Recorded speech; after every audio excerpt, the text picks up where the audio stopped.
স্বরাষ্ট্র উপদেষ্টার আশ্বাসে কর্মবিরতি প্রত্যাহারের ঘোষণা দিয়েছে আন্দোলনরত পুলিশ সদস্যরা। সারা দেশে সেনা সহায়তায় স্বাভাবিক হতে শুরু করেছে থানার কার্যক্রম। তবে অধিকাংশ থানা চালু হলেও পুলিশ সদস্যদের আতঙ্ক পুরোপুরি কাটেনি। এ বিষয়ে বিস্তারিত জানাতে সাভার থেকে এই মুহূর্তে যুক্ত হচ্ছেন সহকর্মী নাজমুল হুদা। এবং নাজমুলের কাছ থেকে জেনে নিতে চাইব, নাজমুল, সাভার থানায় কি কার্যক্রম শুরু হয়েছে, কি অবস্থা সেখানে দেখছেন, জানাবেন।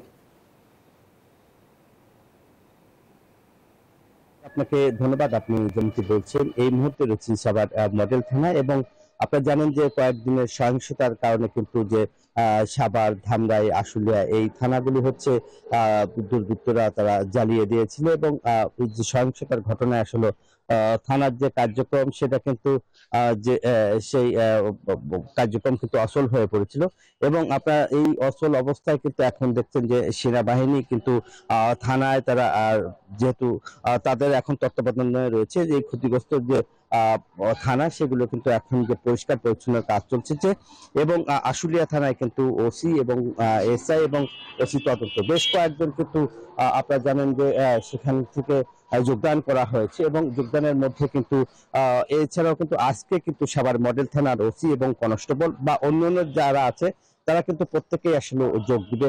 এরই মধ্যে কিন্তু যে আইন শৃঙ্খলা বাহিনী যে সেনা সদস্য এবং পাশাপাশি কিন্তু যে আনসার বাহিনী তারা কিন্তু এখন থানার মূল ফটকে তারা রয়েছে এবং সেখানে যে আনুষ্ঠানিকভাবে যে ওসি বা অন্যান্য যে কনস্টেবল তারা কিন্তু আজকে যোগদান করে যে কার্যক্রম শুরু করবে বলে জানিয়েছেন। এর মধ্যে কিন্তু আইন শৃঙ্খলা বাহিনী কিন্তু পুরোপুরি, যেহেতু কয়েকদিনের আতঙ্কের মানুষ রয়েছে এবং পুলিশরাও কিন্তু আতঙ্ক ছিল, আজকের থেকে যারা থানায় জয়েন করার পরেই কিন্তু মূলত কার্যক্রম শুরু করবে এবং আশুলিয়া থানায় কিন্তু আনুষ্ঠানিকভাবে কার্যক্রম গতকালই শুরু করেছে। এই ছিল থানার পরিস্থিতি। ফিরে যাচ্ছি স্টুডিওতে।